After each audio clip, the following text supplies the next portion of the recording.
Assalamualaikum warahmatullahi wabarakatuh.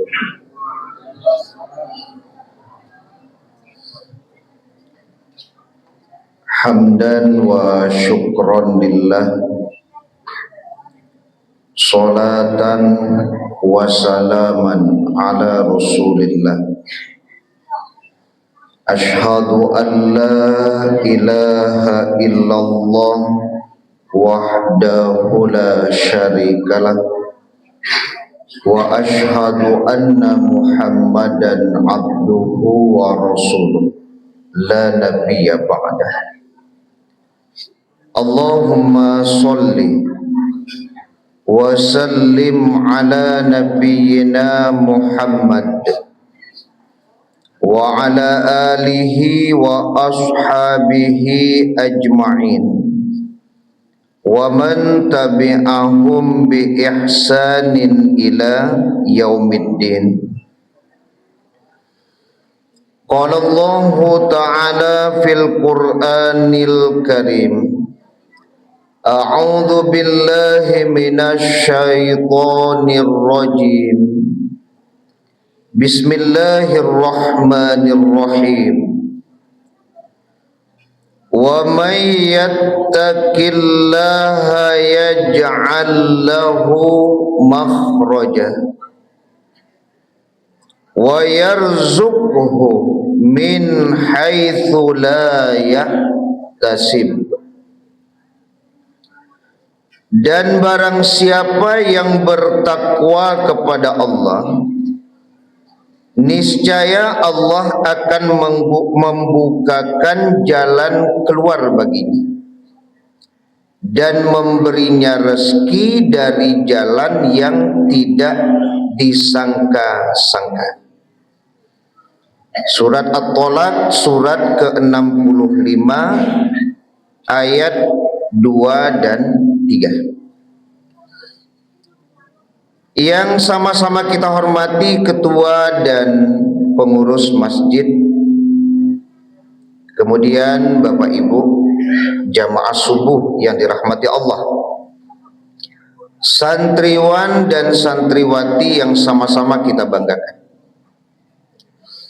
Alhamdulillah, puji syukur kehadirat Allah Subhanahu wa ta'ala atas limpahan taufik dan hidayah Allah. Kita baru saja mendirikan sholat subuh berjamaah. Kemudian salawat dan salam kepada Nabi kita Muhammad sallallahu alaihi wasallam, keluarga beliau, sahabat beliau, pengikut-pengikut beliau yang mengikuti beliau dengan ihsan sampai hari kemudian. Semoga kelak di hari kiamat kita mendapatkan syafaat dari Rasulullah sallallahu alaihi wasallam. Bapak Ibu jamaah subuh yang terhormat, santriwan dan santriwati yang sama-sama kita banggakan. Di awal kita membaca firman Allah surat At-Tolaq surat ke-65. Di penghujung ayat yang kedua dan di awal ayat yang ketiga. Dua ayat ini sering dibahas oleh para mubaligh dan asatidz dalam kajian-kajian atau ceramah-ceramah. Kalau berbicara tentang orang-orang yang bertakwa, orang-orang yang bertakwa itu adalah orang-orang yang istimewa. Karena kita baca di surat Al-Hujurat ayat 13, inna akramakum indallahi atqakum. Sesungguhnya orang yang paling mulia di antara kalian itu adalah orang yang paling bertakwa di antara kalian. Tapi jangan kemudian berpikir makin mulia seseorang, terus dia akan bebas dari yang namanya ujian. Ini yang perlu dipahami. Kalau awak nionyo kan bapak ibu, kalau dalam hidup makin tinggi kedudukan, itu kalau dapet hidup itu kan makin lasuh. Itu nionyo awak kan model itu, Pak. Ya kan? Makin terhormat kalau dapet hidup awak kok lancar-lancar saja gitu. Ternyata tidak demikian. Ya, jadi kalau kita berbicara tentang kedudukan yang mulia di sisi Allah, justru makin mulia orang itu di sisi Allah, ujiannya makin berat, bukan makin ringan, Pak. Itu yang perlu dipahami. Kalau di awak nionyo kan model itu tuh, kok dapet kan itu, ya kan? Makin hebat gitu ya, makin mulia, maka hidup kok makin aman-aman saja gitu. Tidak seperti itu dalam kajian kita pagi hari ini, tidak. Ya, sekali lagi jangan kemudian berpikir bahwa dengan derajat muttaqin, derajat yang paling mulia di sisi Allah, terus hidup kita bebas dari ujian. Karena di hadis Nabi yang diriwayatkan Imam At-Tirmidzi, ya, Rasulullah ditanya oleh seseorang, "Ya Rasulullah, ayyun nasi asyaddu bala'an?" Wahai Rasulullah, yang paling berat ujiannya itu siapa? Kalau tiba di awak harusnya nan bari ujian konan agak pembangkang di tempatnya kita kan begitu. Yang bari ujian kok harusnya yang datang ke Mas Haji kok. Atu dan harusnya lebih bari ujiannya.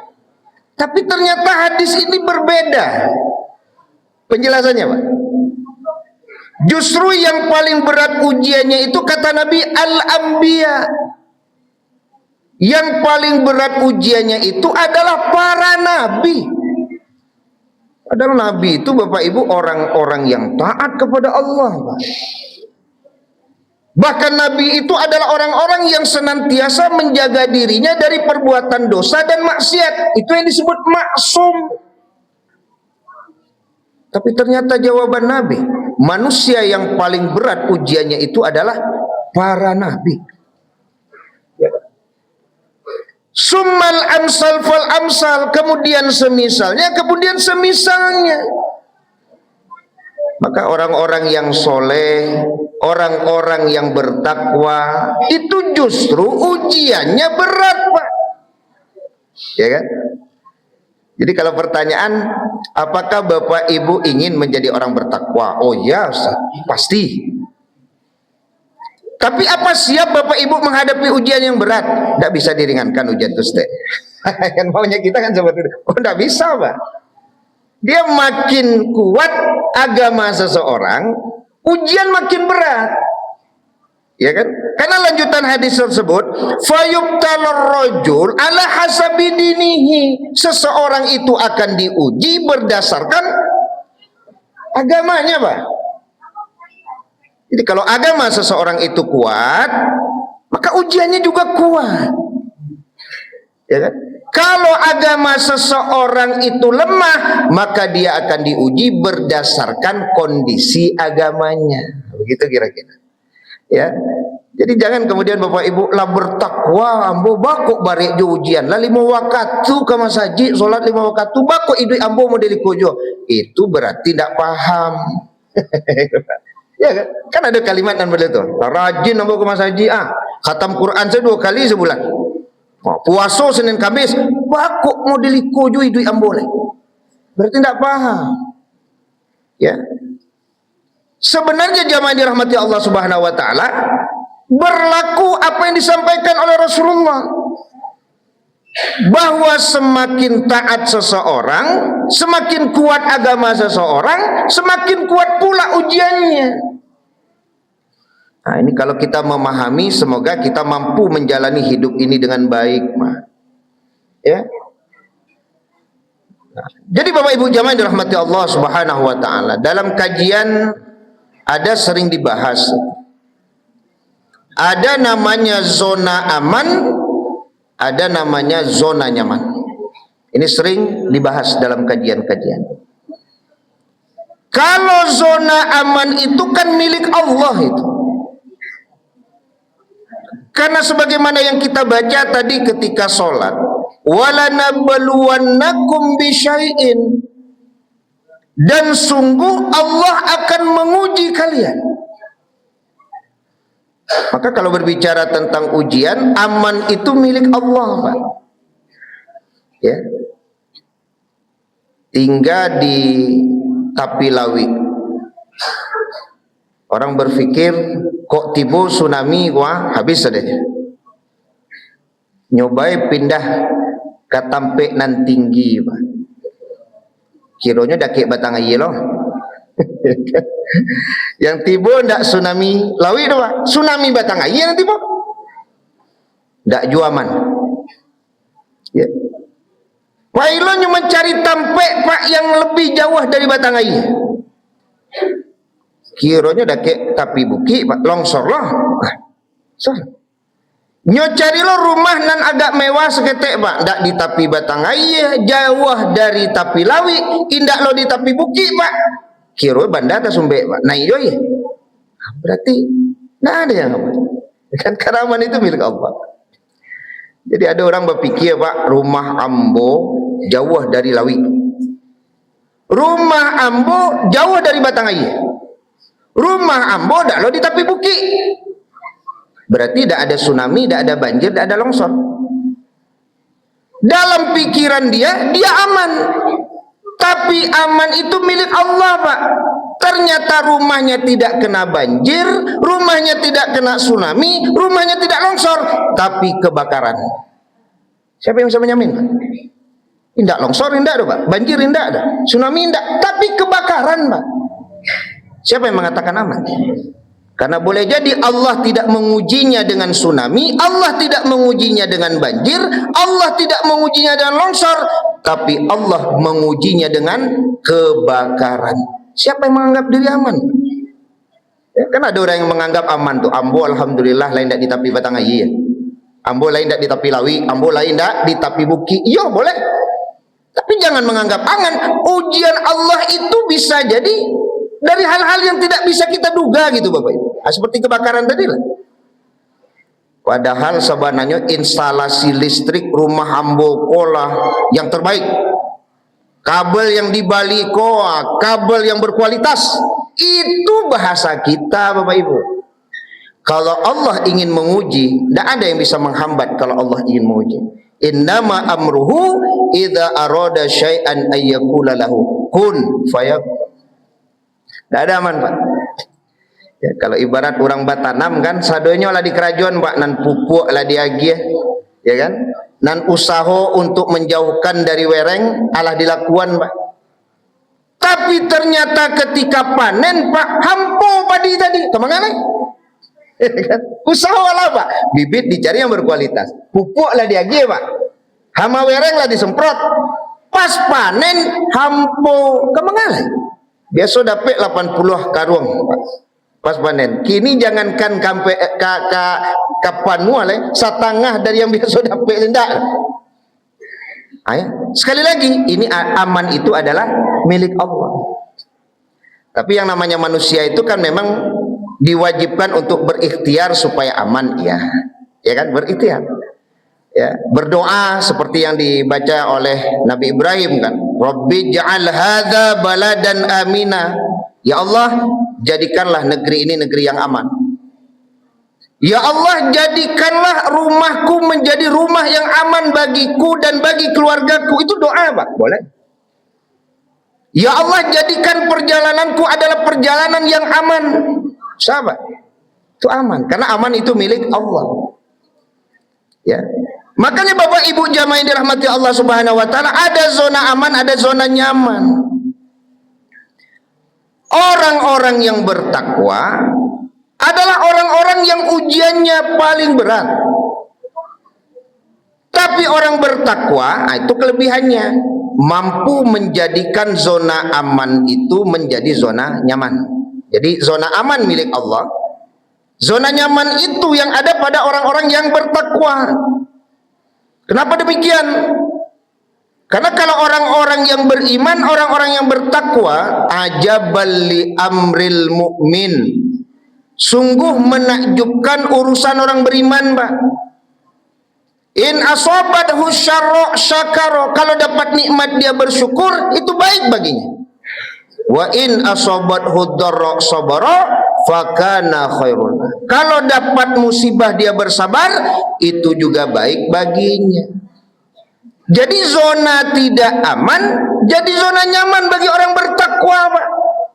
Itu Nana sampaikan ke Bapak Ibu kan, waktu terjadi banjir bandang, saya bertemu dengan seorang bapak yang rumahnya baru saja hanyut, Pak. Karena di komplek itu kan ada 12 rumah yang hanyut tuh. Ya. Hanyut rumahnya. Ya, jangankan atau le pondasi nampak. Pas saya tanya, ya, apa jawaban beliau? Ustaz, semoga rumah saya yang hanyut ini meringankan hisab saya nanti di akhirat. Iya, Pak. Berarti zonanya tidak aman, Pak. Abang mengecen aman, rumah saja lah ada. Tapi orang bertakwa mampu menjadikan zona tidak aman itu menjadi zona nyaman, Pak. Itu yang zona nyaman tadi. Padahal rumah tidak ada, tapi jawaban beliau, mudah-mudahan Ustaz, itu, nah, rumah nananyui kok meringankan hisab ambo besok di akhirat. Jadi nyaman dia, Pak. Itu yang nyaman. Nah, jadi Bapak Ibu jamaah dirahmati Allah Subhanahu wa taala, ya. Di surat At-Tolak yang kita baca di awal tadi, bahwa orang bertakwa bukan orang-orang yang bebas dari ujian, tapi orang-orang yang justru ujiannya makin berat. Tapi orang bertakwa dapat jaminan, Pak, itu kelebihannya. Jadi orang-orang yang rajin beribadah kepada Allah, yang taat kepada Allah, bukan tidak diuji, makin berat. Tapi Allah siapkan bagi orang-orang bertakwa itu, Bapak Ibu, sebagaimana yang kita baca di awal tadi, wa may yattaqillah yaj'al lahu makhraja. Barang siapa yang bertakwa kepada Allah, apa jaminannya? Allah akan berikan kepadanya jalan keluar. Itu jaminan, Pak. Wa yarzuqhu min haitsu la yahtasib, dan Allah akan beri rezeki bagi dia dari jalan yang tidak disangka-sangka. Inilah keutamaan bagi orang-orang yang bertakwa. Bukan berarti bebas dari ujian, enggak. Tapi ketika ada ujian, Allah akan memberikan kepada orang-orang yang bertakwa itu jalan keluar dan memberi rezeki dari jalan yang tidak disangka-sangka. Itulah kelebihan orang yang bertakwa. Maka jangan pernah berburuk sangka kepada Allah. Harus senantiasa ada baik sangka kepada Allah. Tidak boleh berputus asa dari rahmat Allah. Ya. Allah tidak akan pernah salah memperlakukan hamba-hambanya yang beriman dan bertakwa. Cuman kadang kita saja yang tidak sabar. Ya, kita saja yang tidak sabar, Pak. Ya. Jadi jamaah subuh ini rahmati Allah Subhanahu wa taala. Nah, jadi memang berbicara sekali lagi tentang ketakwaan, sebuah makom, ya, kedudukan yang terpuji di sisi Allah Subhanahu wa taala, tidak kemudian dipahami bahwa orang-orang bertakwa itu bebas dari hambatan dan rintangan. Ini sekali lagi untuk memperbaiki mindset kita, seolah-olah kalau makin bertakwa makin lasuh hidup. Lasuhnya itu bukan berarti tidak ada ujian. Lasuhnya itu karena setiap ujian mampu dijalani orang bertakwa dengan baik, karena Allah beri jalan keluar dan Allah beri rezeki dari jalan yang tidak disangka-sangka. Semoga Bapak Ibu kita senantiasa istiqomah dalam taat kepada Allah, baik dalam keadaan senang maupun dalam keadaan susah, baik dalam keadaan lapang maupun dalam keadaan sempit. Demikian, semoga bermanfaat. Subhanakallahumma bihamdika asyhadu an la ilaha illa anta astaghfiruka wa atubu ilaik. Wassalamualaikum warahmatullahi wabarakatuh.